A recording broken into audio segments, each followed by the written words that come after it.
Rofami Quinto at Manny Pacquiao iniugnay umano sa Dermacare case. Kung bago ka lang sa channel na ito, huwag kalimutang mag-like, share, comment, and subscribe. At huwag kalimutang pindutin ang notification bell icon para maging updated ka sa bawat upload nating video. May mga lumabas na ulat na nag-uugnay sa actors na si Rofami Quinto at boxing icon Manny Pacquiao sa patuloy na legal na kaguluhang nakapalibot sa Dermacare, ang kumpanyang idinadawit sa syndicated staffa at mga paglabag sa Securities Regulation Code RA 8799.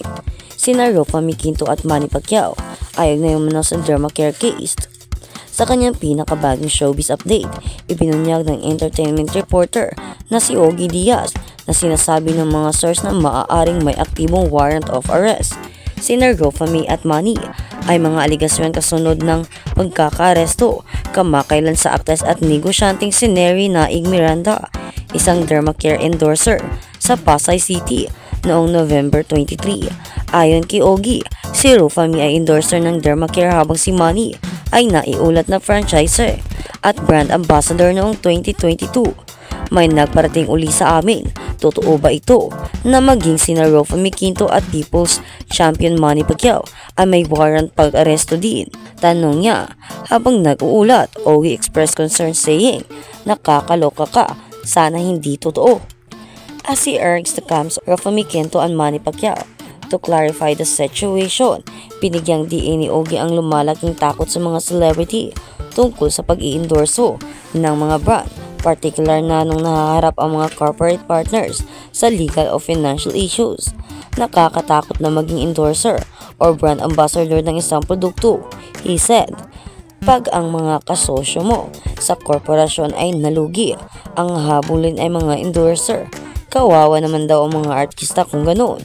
Ang mga paratang laban kina Rofami at Manny Pacquiao ay kasunod na pagkakakulong ni Neri Naig Miranda.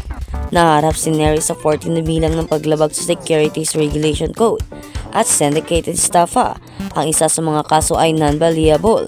Pinapanatili ang aktres sa kustodiya. Sa ngayon ay wala pang opisyal na pahayag mula kay Rofami Quinto o Manny Pacquiao hinggil sa mga aligasyon. At sa kabilang banda, Neri Naig, bakit nga bang kabilang sa top 10 most wanted person? Pinaliwanag ng Santar Police District kung bakit kasama sa kanilang listahan ng most wanted persons ang actress entrepreneur na si Neri Naig Miranda. Ayon kay PMAJ Hazel Asilo, ang Public Information Office Chief ng SPD, ito ay dahil sa dami ng kansala, kinapinyansa at bigat ng kaso na isinampa sa aktres. It's because of the number of counts of her case, kasi 14 counts po yung kanyang case. 14 counts po ang violations of Section 28 of the RA 8799 as well as yung syndicated staffa sa iba ng opisyal na programang at a forefront na bilyonaryong news channel. Paliwanag niya, nagbe-base po kasi kami sa the number of counts at saka sa gravity ng case. Ganin din po sa bail na kailangan nilang i-comply para makalaya po sila. So may mga kinoconsider po kami na para malagay doon sa top most wanted person. Nang tanungin si Asilo kung ano-ano pa yung mga kaso na kabilang sa top 10 most wanted, that's usually murder, rape, syndicated staffa, cases like that. Yun po yung mga pumapasok sa most wanted natin, and violations of RA 9165, which is illegal drugs. Sagot niya pa. Dagdag pa niya, we have weekly accomplishment report. Last week, we had 92 arrests of the most wanted persons here in Southern Police District. Magugunitang inariso ang actress ng mga operatiba ng SPD habang nasa isang convention sa Pasay City noong November 23 dahil umano'y sa paglabag sa Security Regulation Code, staffa at syndicated staffa. Una itong binalita ng online host na si Ogie Diaz sa kanyang YouTube channel vlog at sinabing nasa top wanted person pa ang misis ni Chito Miranda.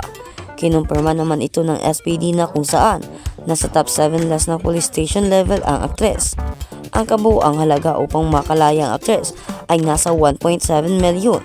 Nag-file na ng motion to quash ang legal team ni Neri na naglalayong mapawalang bisa ang kasong inasinampa laban sa kanya. Nagtungo rin ang kampo ng aktres sa Regional Trial Court sa Pasay City para sa arrangement ng sana, ngunit ito ay tinuro ng korte sa January 9 dahil kinakailangan mo na raw magsumiti ng kani-kanilang komento ang Prosecution at Security and Exchange Commission or SEC hinggil sa misyon na inihain ng kampo ni Neri. Ilang araw matapos makulong ay sinugod sa ospital ang misis ni Chito para i-assist ang kanyang medical condition at kanyang well-being. Mismo ang legal counsel daw ni Neri ang nag-request nito. At sa kabilang banda, si Rofa Quinto ay isang biktima sa kabila ng warrant of arrest.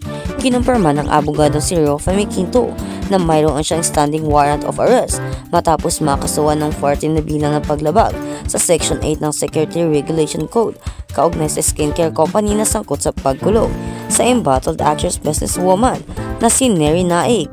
Ang abogado ni Quinto na si attorney kinumpirma ni Mary Louise Reyes ang warrant sa broadcast noong December 2 ng 24 oras, ilang araw pagkatapos ng deklarasyon ni attorney.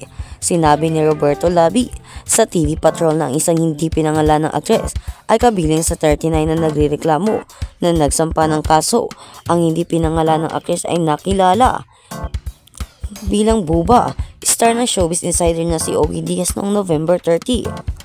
Na binanggit ang isang hindi kilalang source ang kanyang warrant. Inuulat noong talk show host na si Boy Abunda sa December 2 episode ng kanyang talk show. Ayon kay Reyes, sinampahan si Quinto ng 14 na bilang ng paglabag sa Section 8 ng Republic Act 8799 o Security Regulation Code SEC. Ang Section 8 ng Securities Regulation Code ay nagsasaad na ang isang individual ay pinagbabawal na makisali bilang isang broker o salesman o sino mang nag-uugnay na tao sa anumang dealer pagdating sa pagbili o pagbibenta ng mga securities, maliban kung ito ay nakarehistro sa Securities and Exchange Commissions or SEC. Kabilang ng warrant, nalinaw ng abogado ng aktres na hindi siya sangkot sa malakihang reklamong estafa at harap sa kanyang napipintong kaso. Mag-voluntary surrender siya at magpo-post po kami ng bail for that. She's worried kasi hindi naman totoo yung allegation kasi my client po is just a brand ambassador, a model endorser. She will voluntarily surrender. She told sa 24 oras. Ipinunto din ni Reyes na si Quinto ay isang biktima lamang ng usapin at hindi kasama sa anumang aktibidad na may kaugnayan sa scamming ng mga kliyente at iba pa. Kung tutuusin, isa din siya sa mga biktima nito. Hindi siya yung biktima ng pang-scam na hindi sa kanya nagkakapagbayad ng down payment. Tapos yung mga chiki po, puro tumalbog. Lahat po yan ay hawak naman po namin. Yung ebidensya ay present namin sa court. She said, to the point she's just one of the victim. She's not the victim of scamming. She has not received a down payment and she only had bounce checks. We all have this. Ito ay nanatiling hindi lamang kung magsasampa si Quinto ng kaso laban sa kumpanya ng skincare ayon sa ulat. Kaya naman abangan natin kung ano ang magiging resulta ni Rofa Quinto, kung siya ba ay makukulong kasama si Manny Pacquiao at Neri Naik o ito ay magiging okay na dahil makakapagpiyansa siya or magiging okay yung kaso.